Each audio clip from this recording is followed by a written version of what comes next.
First of all, it's great to be here. Thank you. And so far, we've heard from some great government people. We got academians, and I guess you call that spiritual, right? And I get to talk about business a little bit. I'm an entrepreneur, okay? And I'm going to share with you my perspective on happiness and how it can make a difference in your business, but how entrepreneurs, because I heard that question asked earlier today, how can businesses, reach out there and be a part of the equation to make this world a happier place, make a difference? And I really believe that businesses can be it, because all business is a bunch of people gathered together around a common cause. That's all it is.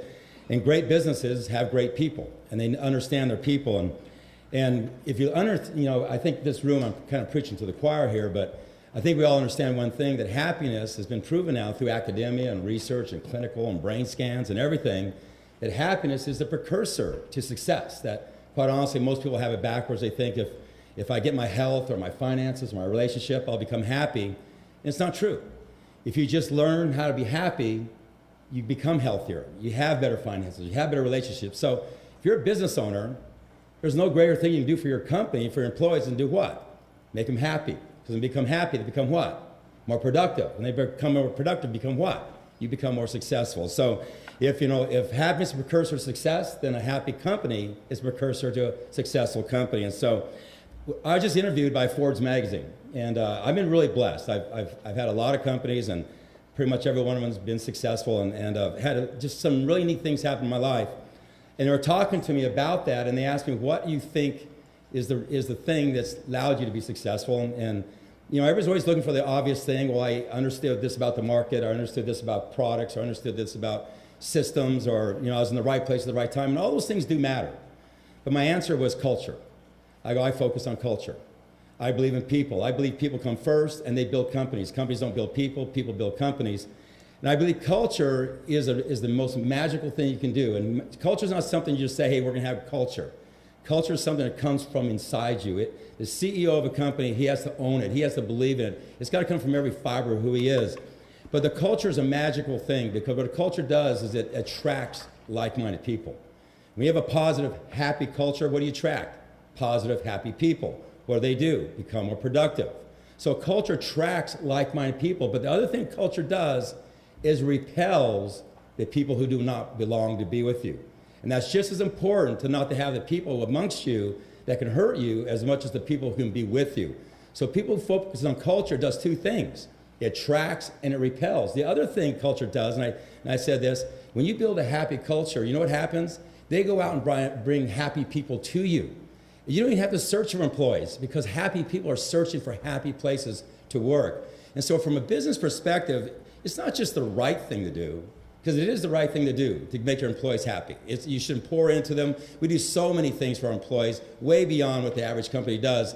And it's the right thing to do, but guess what? It's the smart thing to do.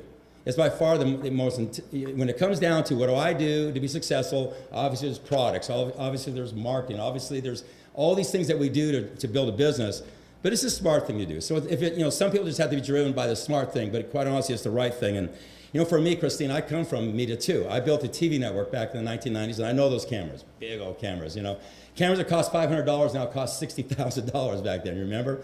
And but I produced a TV network, a private TV network on personal development. Produced 900 shows around family, finance, health, relationships, career, just how to be a better person. And it was dedicated to being a positive TV network, nothing negative. It was a private network. You could get on there to subscribe to it. It was called The People's Network. And I built that, and also started writing books about how to become a better person. And my biggest book was Slide Edge, and it was just a very simple book about successful people do the little things that pretty much seem to make no difference at all in the act of doing them. They just do them over and over and over with consistency and persistency over a long enough period of time till they're successful. Not the compound, it's not about these big things that happen to you. And so I built that, but it was really interesting as I evolved away from that and I sold that. I was kind of going along doing my things, and I started seeing this happiness thing pop up. All you people here did this, okay? And this is about 3 or 4 years, and I go, what is this, okay? Because see, when I did personal development, I saw it as the precursor to making great people.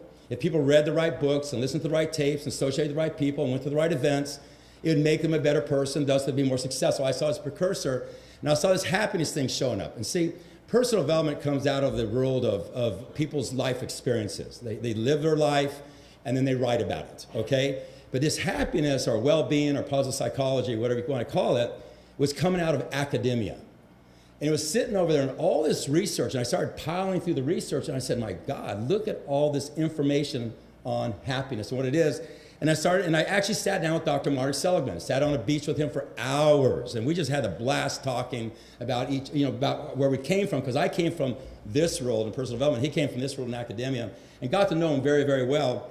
And in that process, I really got to understand this happiness space, and I realized that there's this huge abundance knowledge and data on happiness. And what they'd proven through academia, and they'd proven through research and science and brain scans, and they showed me all this data, and I went over and met with you guys at University of Penn and all that, and they showed me all these neat things they're doing with lexicons and mapping of words and all this cool stuff. You could just see it's obvious that happiness is the precursor, that the world has it backwards. We all, like I said earlier, we think when I have my finances in order, my relationships in order, my health in order, I'll be happy. It's exactly opposite. If you become happy, all those things happen. It's been proven beyond a shadow of doubt. But here's where it gets so neat. It's easy, and it's available to the average person. See, personal development's not easy. It's reading books, and it's going to seminars. It feels heavy. It feels like going to 13th and 14th grade. Happiness is 3 gratitudes a day for 30 days, and you can change the neurons in your brain, how they fire. You can start rewiring yourself. You can take a grumpy old man and in 30 days turn him into a happy person. It's easy to obtain. That's when I got even more excited. That is, not only is it's a precursor, but it's easy. And you look at science, science will show you how easy it is. Go look at Sean Aker, what he wrote, and look at what you can do with that. He comes from Harvard. And there's all this great research, and it just shows you that it's a precursor, and it's easy. It's not hard. The average person, it can easily become happy.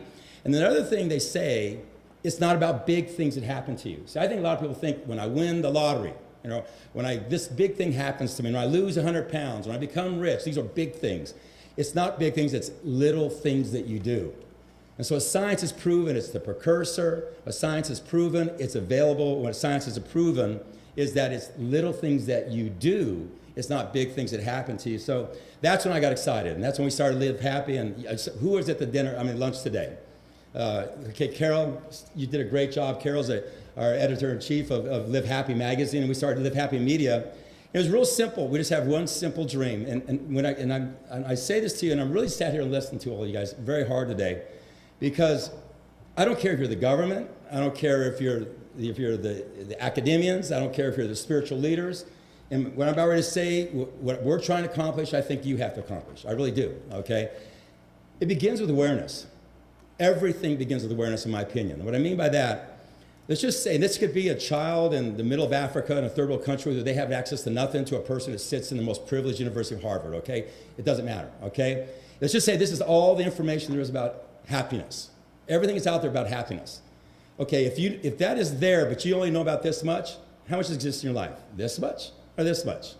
This much.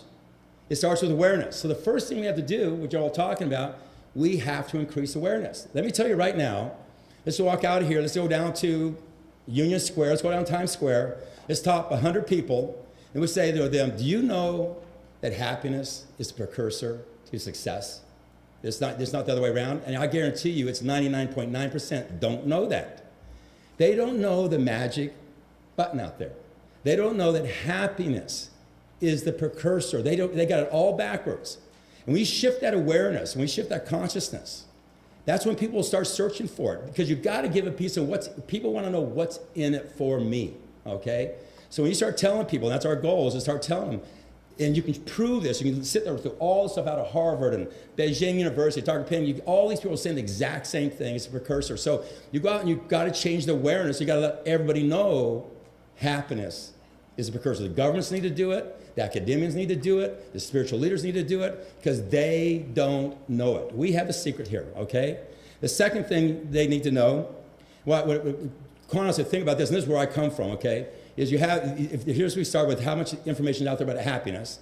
But how much do they know? This much. But if they know about that much, but they can only access that much, how much exists in their life? That much.